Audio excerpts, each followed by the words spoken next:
Hi friends. आज हम लोग बात करेंगे 1857 की क्रांति के बारे में।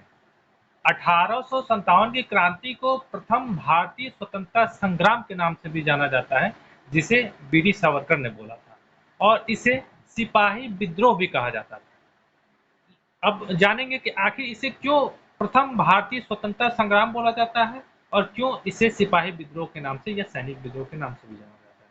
तो हम लोग देखेंगे 1857 की क्रांति से पहले अंग्रेजों के विरुद्ध इतने व्यापक स्तर पे कोई क्रांति नहीं थी, कोई विद्रोह नहीं हुआ था। जो 1857 का विद्रोह हुआ था वो धीरे धीरे पूरे भारत में फैल गया, इसीलिए ये इसे प्रथम भारतीय स्वतंत्रता संग्राम के नाम से जाना जाता है। और इसे सैनिक विद्रोह क्यों बोला जाता है?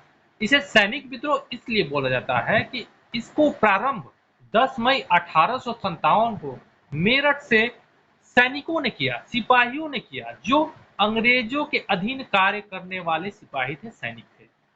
तो इसको प्रारंभ सैनिकों ने किया, भारतीय सैनिकों ने किया, इसीलिए इसे सैनिक विद्रोह या सिपाही विद्रोह के नाम से भी जाना जाता है। अब हम लोग जानेंगे कि इस विद्रोह के आखिर में होने के कारण क्या थे। तो हम लोग ये जानते थे कि इसमें जो विद्रोह में शामिल हुए थे उनकी कोई एक समस्या नहीं थी, सभी लोग इसमें अलग अलग समस्याओं को लेके इसमें शामिल हुए थे तथा अंग्रेजों के विरुद्ध हथियार उठाए थे। तो उनकी समस्याएं क्या थी, आज हम लोग केवल आर्थिक कारण के बारे में चर्चा करेंगे, क्योंकि नेक्स्ट वीडियो में फिर हम अगले मुद्दे को उठाएंगे। लेकिन हम लोग जानेंगे कि क्या आर्थिक कारण थे जिसके कारण 1857 की क्रांति घटित हुई। तो हम लोग जानते हैं कि 1857 की क्रांति में अंग्रेजों ने उद्योग धंधे को बिल्कुल नष्ट कर दिया था। जो श्रमिक थे उनको अधिक से अधिक उनका दोहन किया जाता था, उनसे अधिक से अधिक श्रम लिया जाता था, लेकिन जो उनका वेतन था, जो परिश्रम के द्वारा उनको मिलना चाहिए था, जितना परिश्रम करते थे वो नहीं दिया जाता था। और नहीं दिया जाता था, ठीक है, ये भी बात सही है, लेकिन नहीं दिया जाता था, लेकिन अकाल एवं बाढ़ के समय उनको जैसे कि तैसे छोड़ दिया जाता था, उनकी कोई सहायता नहीं करती थी। एक कारण आर्थिक कारण ये था।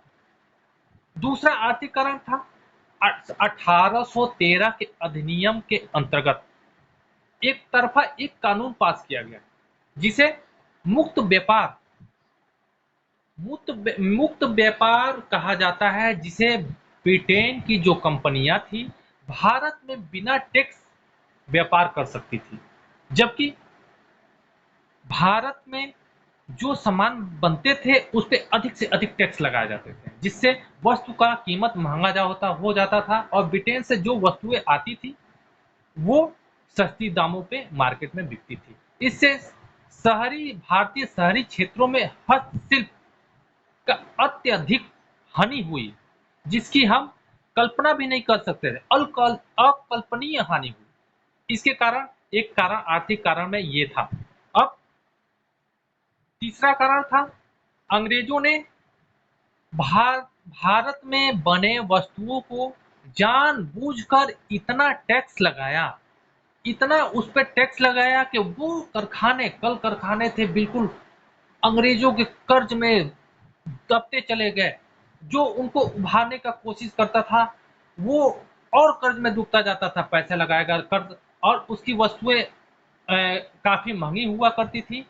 इस कारण वो क्या हुआ कि यहाँ का जो उद्योग धंधा था वो बिल्कुल बर्बाद के श्रेणी पे आ गया, और भारतीय भारतीय जो है भारतीय व्यापार पर पूर्ण रूप से ब्रिटेन के व्यापारियों का नियंत्रण हो गया। तीसरा आर्थिक कारण, तीसरा देखेंगे कि जब 1853 में अंग्रेजों ने भारत में रेल प्रारंभ किया, तो उस समय क्या था, भारत के जो ग्रामीण क्षेत्र थे वो बिल्कुल शहरों से कटे हुए होते थे, उनकी आर्थिक व्यवस्था बिल्कुल अलग थी। लेकिन जैसे रेल का विकास हुआ, उस गांव को भी जोड़ा गया। जो गांव आज शहरीकरण से दूर हुआ करते थे वो जोड़ने के कारण उनकी भी आर्थिक व्यवस्था धीरे धीरे बर्बाद हो गई। अब चौथा, कृषि को भी बर्बाद करने में अंग्रेजों का बहुत बड़ा योगदान था, जो कि 1857 को एक चिंगारी के रूप में काम किया।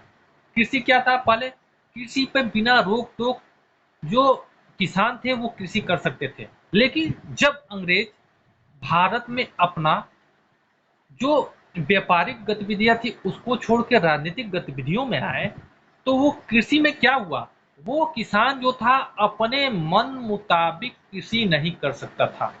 जो अंग्रेजों के उद्योग के लिए कच्चे माल होते थे वही अपने खेतों में उगा सकता था। अगर ऐसा नहीं करता था तो उसे कड़े कानून के तहत कानूनी रूप से दंड दिया जाता था। इससे क्या हुआ, कृषि व्यवस्था भी चौपट हो गई। धीरे धीरे किसान वर्ग भूखमरी के कगार पे आ गया और उनके सामने एक ही बस रास्ता बचा, वो क्या? 1857 की क्रांति में अपने को सहभागी बनाना।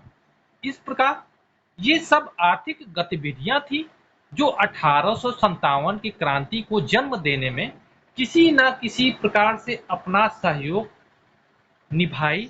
और इस क्रांति में वो लोग शामिल हुए जिनके जिनके पास अपना खोने के लिए कुछ नहीं था, केवल बची थी, तो वो अपने भूखमरी को बचा सकते थे।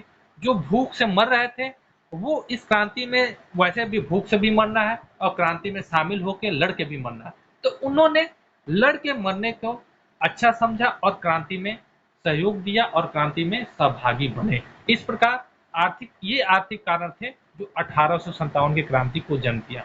अब कल के वीडियो में डालेंगे राजनीतिक कारण क्या थे जो 1857 की क्रांति को जन्म दिया। धन्यवाद।